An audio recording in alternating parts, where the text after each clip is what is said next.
Hello everybody, welcome back to the channel. Today I'm going to be talking about my favorite way to practice scales.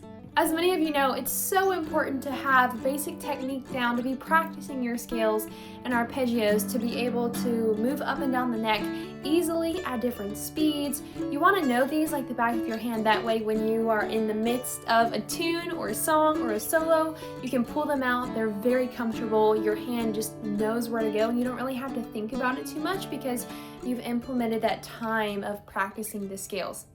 However, scales can be boring, right? I mean, who wants to sit and practice scales forever? Nobody. So this is my favorite way to practice scales. It is still a scale, so it can be boring, but it is worth it. And I don't recommend spending just a ton of time on scales. You know, I probably used to spend about 10 minutes on a scale in my practice session, you know, so not a super long time, but I think it is important to be running scales for technique purposes, and this exercise really helped me with so many different things: agility, flexibility, tone, speed, rhythms. So what you will need for this video, if you're gonna follow along, you're gonna need a mandolin. That might be important. You're gonna need a metronome, you're gonna need a pick, and I think that's it. So if you grab those three things, let's get into it.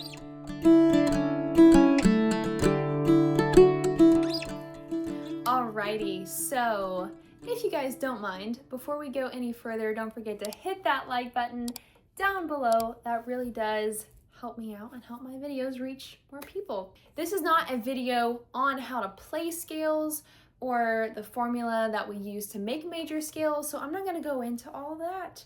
This is just how to practice scales. So I'm gonna take your standard 2-octave G major scale. It's a pretty simple scale. We're just gonna stay in first position here.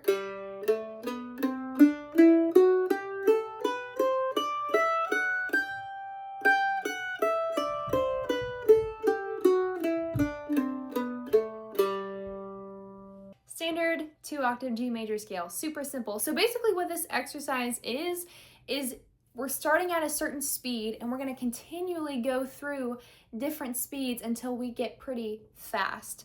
So one super important thing, no matter what speed you're playing, is that you wanna make sure that your pick directions are back and forth, down, up, down, up, down, up. We don't want any double downs, we don't want any double ups, we want them all back and forth for every single one of these speeds. What I like to start off with in my scale practice is I am going to use a metronome. I think using a metronome is super important. Working with a metronome, learning to work with a metronome is super important. I know it's not fun. I understand it was not the most fun thing for me either, but it will help you. Even if you have good rhythm, practicing with a metronome is great because it doesn't lie.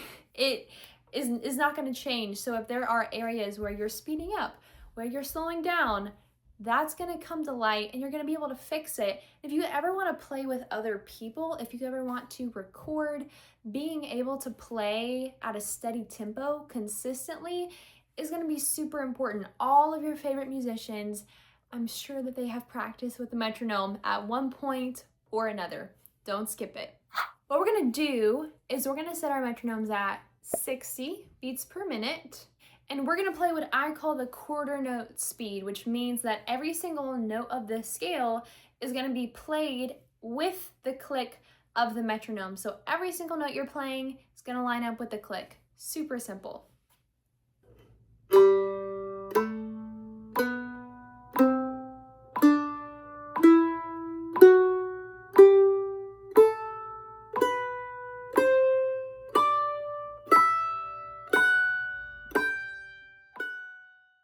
Now the important thing to remember during this speed, the main thing you want to make sure is that you are relaxed, especially at this slow speed.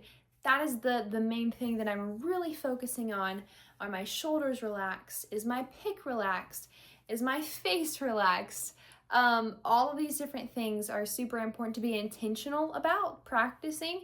And when you're playing a scale at that slow of a speed, You really have time to think about every single note, every single movement of the pick, movement of the hand, and of course, we're listening for clean tone, clean notes. You want to be right with the metronome on that speed. You're gonna have a natural tendency to rush.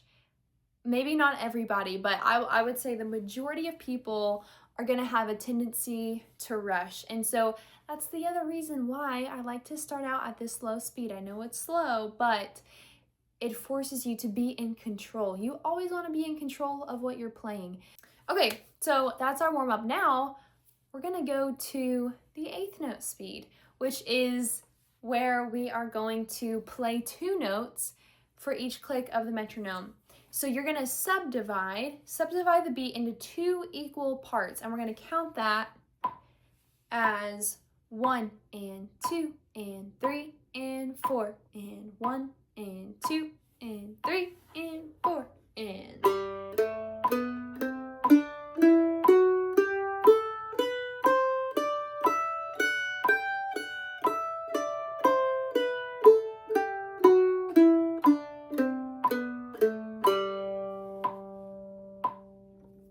So that's your second speed. We're gonna progressively get faster and faster and faster as this exercise continues. But if that was challenging for you, and if you had a hard time staying with the metronome, trying to figure out which notes matched up with the metronome, which notes fell in between the clicks of the metronome, then here's what I would do. I would bump it up to 120, double it, play it at that speed, because when you're doubling it, then every single note that you're playing is going to be with the click of the metronome.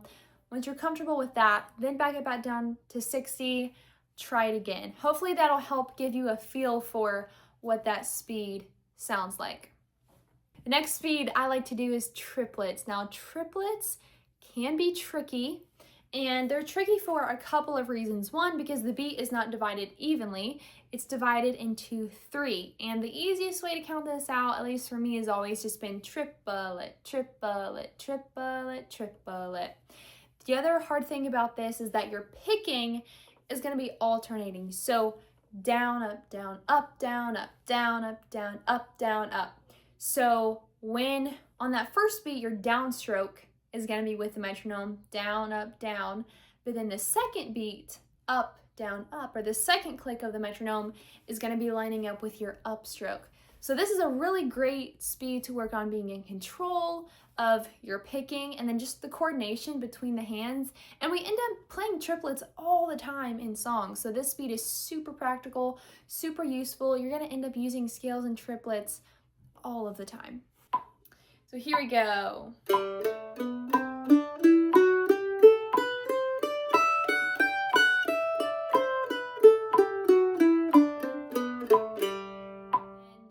Again, if you had trouble with that, I would always count it out loud first. I know it's kind of silly, but counting it out loud, super, super helpful. And if you can count it out loud, you can say triplet, triplet. You can say, that's what I would say. Just say triplet.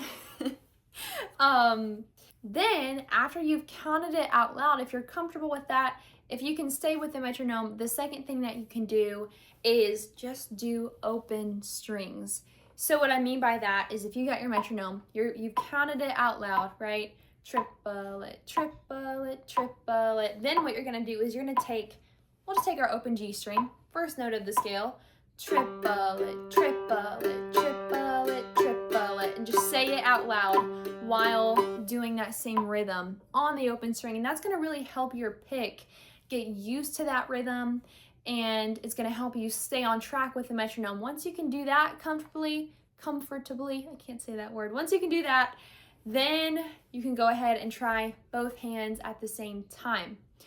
While you're working on this, it's also okay to take it in sections. If you need to do the first octave, if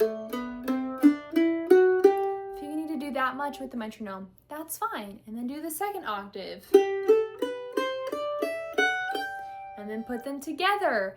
It's okay to take it in sections and then glue it all back together. You might be able to guess, we've done triplets, so now the next speed that we're going to do is going to be 16th notes, which is a subdivision of 4. And the way that we count this out is 1 E and a, 2 E and a, 3 E and a, 4 E and a, okay? So again, practice saying it out loud. Start my metronome here. 1 E and a, 2 E and a, 3 E and a, then do it on an open string. 2 E and a, 3 E and a, 4 E and a. Get used to that. Try to relax. Even though we're getting up there in speed, and I can even hear myself, I'm wanting to rush a little bit. Then you're gonna go into the scale.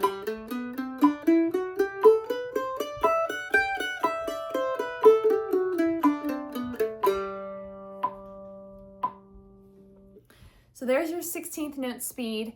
The other thing that I think is super helpful when we're continuing to build these speeds is figure out what note of the scale lines up with the click of the metronome. So in this case, in this speed, we've got 4 notes. So the G, the very first note of the scale, is obviously going to line up with the metronome. 1, 2, 3, 4. And then our open D string, 1, 2, 3, 4, is going to line up with the click. And then if you know that when you're playing it with the metronome, you can see if you're staying on track or not, because if that open D string went ahead of the metronome or behind the click of the metronome, then you can tell if you're playing too fast or if you're playing too slow. So figuring out what notes of the scale line up with the clicks, super helpful. And I've done that on all of these speeds. 8th notes, triplets, 16s. You could do that for every single one of the speeds that we're doing. Okay, so now we're getting to some pretty fast speeds. The next one is going to be a subdivision of 6, and I call this sixtuplets. Gets kind of hard to count out loud once we get up this fast, but I will try. So 1, 2, 3, 4, 5, 6. 1, 2, 3, 4, 5, 6. 1, 2, 3, 4, 5, 6. Do it on an open string.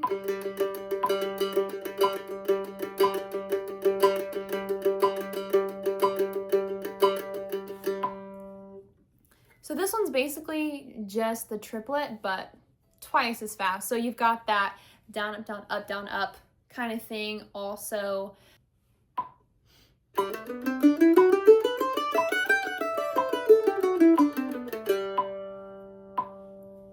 There's your sextuplet speed.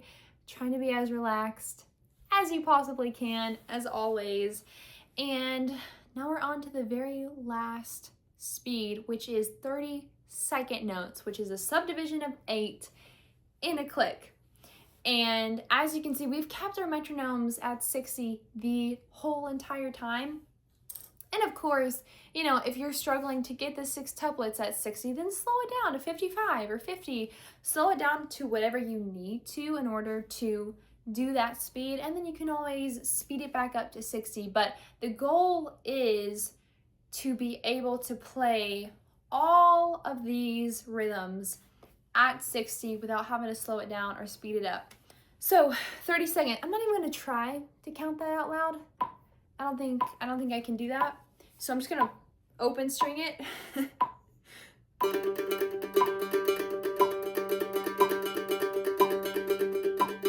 The other way you could think about this would be 16th notes at 120. That would be the other way.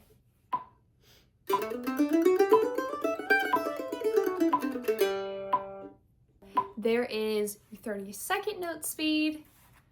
It is pretty fast. You have to be really relaxed, and I always work up to that one. That's why I like doing all of these different speeds. It gives your hands time to warm up. It's a great warm-up exercise. I use scales like this as a warm-up all the time, and what I like about this is you're practicing the scale in pretty much every kind of rhythm that you could potentially play it in.